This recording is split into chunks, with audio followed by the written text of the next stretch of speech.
Assalamualaikum teman-teman, seperti biasa sebelum mulai Mimin mendoakan semoga teman-teman semua selalu dalam keadaan sehat walafiat. Oke, kali ini kita akan melanjutkan Martial Master versi novel bagian 2083. Bagi yang baru bergabung, selamat bergabung, dan bagi yang belum subscribe dulu lah agar Mimin tambah semangat lagi nih bikin videonya. Oke, kalau sudah kita langsung masuk ke isi ceritanya. Antek seperti mereka. Kincen. Pada saat ini raungan kemarahan juga datang dari area inti markas besar Asosiasi Tengkorak dan Tulang itu. Dan saat berikutnya sesosok menakutkan dengan tekanan yang mengerikan keluar dari inti markas Asosiasi Tengkorak dan Tulang dengan sangat marah. Dan itu adalah Presiden Juwo. Anda sangat berani menyerang markas besar Asosiasi Tengkorak dan Tulangku, kata Presiden Juwo. Dia meraung seraya naik ke langit, berubah menjadi badai pemaksaan yang menakutkan dan menatap Kincen dengan kaget juga marah. Saat ini dia sangat marah dan tidak dapat mempercayai pemandangan di depannya. Dia langsung menyerang Asosiasi Tengkorak dan Tulang di inti kota Nanyuan. Ini benar-benar melanggar hukum. Sambil berteriak dengan marah, Presiden Juwo secara alami melihat Yingyi yang ada di tangan Saroye di luar markas Asosiasi Tengkorak dan Tulang. Pupil matanya tiba-tiba menyusut, jantungnya seperti dicengkram oleh seseorang, dan dia berkeringat dingin. Itu adalah pembunuh utama Menara Tianwei. Sebagai pembunuh utama Menara Tianwei, Yingyi sangat dikenal, sehingga dia secara alami mengenalinya. Ini luar biasa. Saat dia melihat Yingyi ditangkap di sana, Presiden Juwo langsung memahami pengertiannya. Ini pasti adalah karena kegagalan dari pembunuh Tianwei Yingyi terhadap Kincen yang telah membakar kemarahan Kincen, dan dia langsung datang ke Asosiasi Tengkorak dan Tulangnya. Menara Tianwei ini benar-benar sia-sia. Bukankah Yingyi dikenal sebagai kekuatan pembunuh darah tinggi di laut alam semesta, bahkan tidak bisa menangani ini? Presiden Juwo terkejut dan marah, dan kelopak matanya bergerak-gerak liar. Karena setelah melihat pemandangan di depannya, dia sepenuhnya mengerti bahwa akan sangat sulit bergaul dengan Kincen. Hari ini bukan hanya dia, ketika berita itu disampaikan kembali ke istana Tuan Kota, pemuda berbaju besi perak Mo Yun Xiao juga langsung tercengang. Ada fluktuasi energi yang sangat besar di arah markas besar Asosiasi Tengkorak dan Tulang. Lalu, Kincen benar-benar pergi langsung ke markas besar Asosiasi Tengkorak dan Tulang di kota Nanyuan. Apakah dia melakukannya di area inti kota Nanyuan kita? Dia tampak sangat terkejut dan marah ketika dia menyaksikan pemandangan ini di istana Tuan Kota. Maka ini berarti bahwa Kincen sama sekali tidak mempertimbangkan tatanan kota Nanyuan. Ayo pergi, ikuti aku dan lihat. Tanpa berpikir panjang, Mo Yun Xiao langsung melayang ke langit, dan di belakangnya beberapa benteng mekanik juga bergerak, bergemuruh dan mengaum. Dan mereka langsung menuju ke markas besar Asosiasi Tengkorak dan Tulang. Pada saat ini di atas markas Asosiasi Tengkorak dan Tulang, Kincen memandang Presiden Juwo yang melayang di sana dengan mata dingin dan niat membunuh yang mendidih. Hantu tua Tengkorak Juwo, aku telah menyelamatkanmu berulang kali. Kamu sangat bodoh dan berani mengirim orang untuk membunuhku.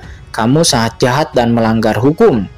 Di kota Nanyuan orang lain tidak berani berurusan denganmu, tapi aku tidak takut. Hari ini, Kaisar ini akan menggantikan banyak kekuatan tak berdosa di kota Nanyuan dan mencari keadilan dari Asosiasi Tengkorak dan Tulang Anda, kata Kincen. Pada saat Kincen berteriak marah dengan sangat marah, Kincen tampak bersemangat seolah-olah dia tidak bisa mengendalikan emosinya, dan dia mengambil tindakan secara langsung. Boom! Tangan kanannya berubah menjadi cakar, terurur ke depan, dan lengannya tiba-tiba terangkat. 5 jari di dalam kehampaan dengan cepat bertambah besar, kemudian berubah menjadi gunung besar di depan semua orang, dengan paksa menekan Presiden Juwo yang sedang bergerak maju. Terlalu banyak penindasan. Presiden Juwo melihat Kincen mengambil tindakan. Dia ketakutan dan marah dan berteriak dengan marah. buka formasi. Di saat teriakan amarahnya jatuh di seluruh markas besar Asosiasi Tengkorak dan Tulang, serangkaian cahaya yang diatur oleh jalan dao yang menakutkan muncul. Kekosongan tempat Kincen berada pun sepenuhnya diselimuti di dalamnya. Semua anggota Asosiasi Tengkorak dan Tulang dengarkan perintah, perkuat formasi dan bunuh musuh yang datang, kata Presiden Zhuo. Suara Presiden Zhuo bergemuruh, hatinya menjadi ganas dan seluruh energinya langsung terkonsentrasi pada formasi markas besar, dan dia mengaktifkan formasi dengan gila-gilaan. Dia tahu betul bahwa karena sudah sampai pada titik ini, pasti akan terjadi hal buruk antara dia dan Kincen hari ini. Master Hao, kamu dan Master Piton pimpin formasi dan ikuti aku untuk membunuh musuh, kata Presiden Zhuo. Ya, kami mengikuti perintah dari Presiden Zhuo. Di markas besar di bawah Kaisar Hao dan Kaisar Piton serta rombongan mereka telah duduk di dalam pusat formasi dan bergabung dengan anggota Asosiasi Tengkorak dan Tulang yang tak terhitung jumlahnya yang kuat. Mereka akan melakukan yang terbaik untuk menjaga formasi tetap berjalan. Oke, ini pertama kalinya aku melihat seseorang berani masuk ke markas besar Asosiasi Tengkorak dan Tulangku. Semuanya dengarkan perintahku, bergabung dengan Presiden ini untuk membunuh musuh.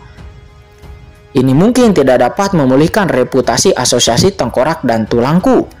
Saat ini dia sudah segera dimobilisasi, tidak peduli seberapa kuat lawannya. Karena anak ini berani menerobos langsung ke markas besar Asosiasi Tengkorak dan Tulang, maka dia tidak tahu ketinggian dunia. Jadi kita akan menggunakan formasi besar untuknya di sini dan membuatnya mengingat seumur hidupnya.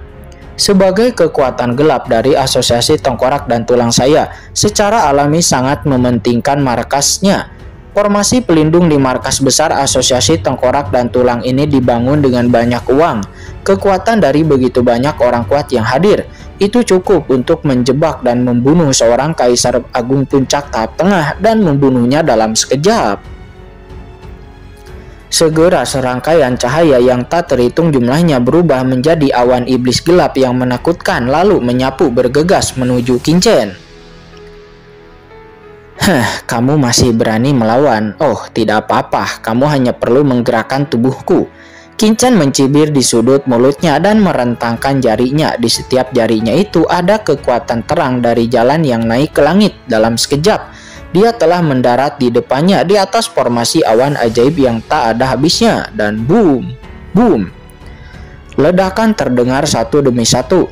Di mata Presiden Zhuo dan yang lainnya, tangan besar Kincen menghancurkan awan iblis yang tak berujung, seolah-olah sedang menghancurkan sesuatu. Segera setelah itu, jari-jari transparan itu terus menekan ke depan, seolah-olah kekosongan ini tidak ada, dan segera setelah direntangkan, kekuatan luar angkasa yang unik menembus penjaga formasi dan benar-benar menghantam penjaga formasi di bawah dengan keras. Bagian atas dasar dari formasi di atas dengan suara retakan yang keras terdengar, dan banyak basis formasi di bawah markas besar Asosiasi Tengkorak dan Tulang langsung dihancurkan. Dan formasi operasinya pun hancur total di tengah jeritan yang melengking. Ada sejumlah besar prajurit Asosiasi Tengkorak dan Tulang yang menjaga tempat itu, dan tubuh mereka tiba-tiba meledak lalu berubah menjadi kabut darah. Dengan satu pukulan, formasi pelindung yang selama ini diandalkan oleh Presiden Zhuo dan yang lainnya saat ini seketika hancur berkeping-keping, dan mereka menderita kerugian yang sangat besar. Apa pencapaian spasial macam apa itu? Bahkan tidak dapat menghentikan formasi pelindung markas besar Asosiasi Tengkorak dan Tulangku. Sebuah kekuatan magis macam apa ini?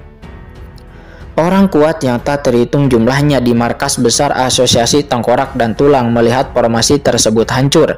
Hanya dengan satu pukulan, mereka semuanya pun terkejut, marah, dan juga takut. Kepercayaan diri mereka yang kuat pun langsung hancur, dan mereka tidak lagi memiliki pikiran untuk melawan. Karena lawannya bukanlah sesuatu yang bisa dilawan oleh antek-antek seperti mereka. Hanya Kaisar Agung yang kuat seperti Presiden Zhuo yang memiliki kesempatan untuk melawannya. Ayo melarikan diri. Hampir dalam sekejap orang-orang kuat yang tak terhitung jumlahnya dari asosiasi tengkorak dan tulang di bawah langsung berterbaran seperti pohon tumbang yang menembak ke segala arah. Dan dalam menghadapi kematian tidak ada asosiasi tengkorak dan tulang ataupun organisasi manapun, karena yang lebih penting adalah nyawanya sendiri. Mereka hanya melarikan diri dengan panik ke kekuatan lain atau bersembunyi di balik bangunan yang ditinggalkan. Mereka hanya berharap pertempuran tersebut tidak akan mempengaruhi mereka. Menghadapi orang-orang dari asosiasi tengkorak dan tulang yang melarikan diri ke segala arah, mata Kincen acuh tak acuh dan matanya hanya terfokus pada pemimpin inti tengkorak Juwo, karena dia dapat melihat bahwa Presiden Juwo bersalah atas begitu banyak kejahatan.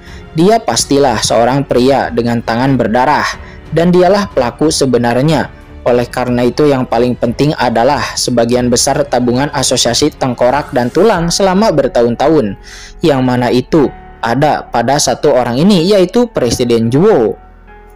"Hantu Juwo, aku akan mengambil nyawamu," kata Kincen. Dia maju selangkah seolah-olah dewa kematian akan datang. Sialan, orang gila ini. Saat ini jantung Presiden Juwo berdebar kencang dan sosoknya pun langsung mundur, bukannya maju. Dia langsung melarikan diri ke dalam markas besar asosiasi tengkorak dan tulangnya. Dan di belakangnya dia berteriak dengan marah, "Kaisar Hao dan Kaisar Piton, hadapi dia untukku," kata Presiden Juwo. Kaisar Piton pun merasa ngeri. Dia telah melihat kekuatan Kincen sebelumnya, dan Kincen telah mengambil hati kaisarnya sebelumnya hanya dengan satu gerakan. Perasaan dikendalikan telah terjadi dan bergema di benaknya. Sejauh ini setelah melihatnya, saat Kincen datang untuk membunuhnya, Kaisar Piton tidak berani menghadapi musuh sama sekali, dan tanpa sadar Kaisar Piton pun mundur dengan keras. Dibandingkan dengan Kaisar Piton, reaksi Kaisar Hao sangat berbeda. "Betapa beraninya kamu!" Mata Kaisar Hao tampak gila dan sumber asal-usulnya seketika dibakar dalam sekejap dan boom.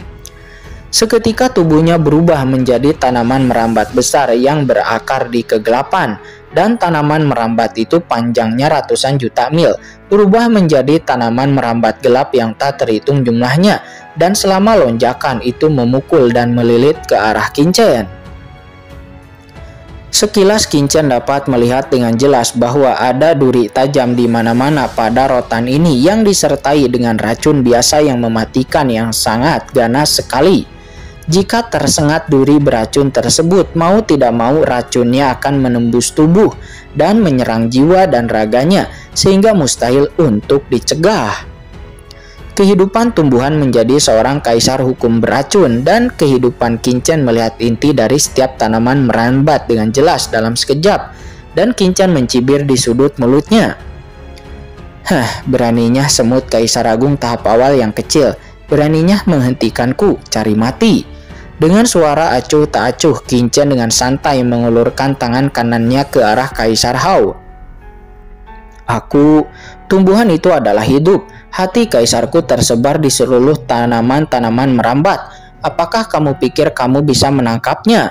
kata Kaisar Hao. Dia tampak gila dan meraung dengan ganas. Hati kaisarnya berbeda dari makhluk lain, dan hatinya tidak padat, melainkan seperti zat cair yang mengalir dan tidak dapat diambil secara langsung. Namun sebelum tawa Kaisar Hao berakhir, wajahnya tiba-tiba membeku dan dia menundukkan kepalanya karena ngeri. Sebuah celah besar muncul di tubuhnya, dan cairan hijau tua yang tak terhitung jumlahnya mengalir keluar di bawah cengkeraman kekuatan ruang yang tak terlihat, menyatu menjadi bola hijau tua yang muncul di atas langit di atas telapak tangan Kincen. Bola ini mekar dengan cahaya tak berujung, sangat tenang. "Apakah ini yang kamu bicarakan?" kata Kincen. Sudut mulutnya mencibir dan tampak acuh tak acuh. "Apa? Hati kaisarku?" Mata Kaisar Hao menjadi ngeri, dan kemudian dia melihat Kincen melambaikan tangannya dengan kasar. "Tidak." Lalu dengan keras tanaman merambat di seluruh langit yang diubah oleh Kaisar Hao langsung dimusnahkan dengan lambaian tangan Kincen.